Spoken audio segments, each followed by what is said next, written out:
Israël est un pays compliqué et encore plus en période d'élection, alors ouvrons pour finir le programme du Likoud, le grand parti de droite israélien.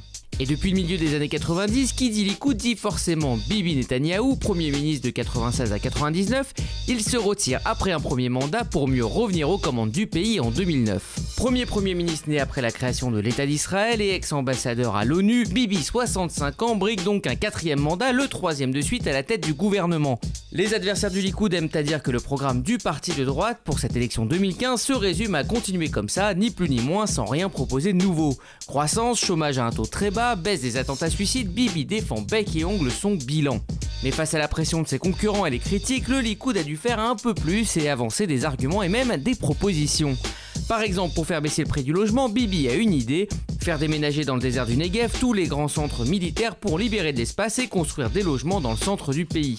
Parti libéral, accusé pourtant de ne pas favoriser la concurrence, le Likoud lâche du lest en proposant la suppression des taxes à l'import de produits alimentaires de base et l'ouverture du ciel israélien. Des mesurettes diront certains devant l'ampleur de la grogne sociale. Côté diplomatique, Netanyahou prône un Israël fort, quitte à tenir tête à son allié américain et se fâcher avec lui. Il a fait de la lutte contre le nucléaire iranien son cheval de bataille et veut un Israël en tête dans le domaine de la lutte contre l'islam radical dans le monde. Côté conflit, Netanyahou a souvent changé de vision. Il s'est dit prêt à des concessions pragmatiques lors de son mandat tout en cultivant le statu quo. Et dans cette campagne difficile, il a durci le ton. Pas de partage de Jérusalem et pas de concessions tant que la situation est aussi tendue dans la région. En annonçant cette élection anticipée, Netanyahou se voyait tranquillement filer vers un quatrième mandat, mais la grogne sociale et le tout sauf Bibi pourraient donner aux Israéliens une envie de changer de tête.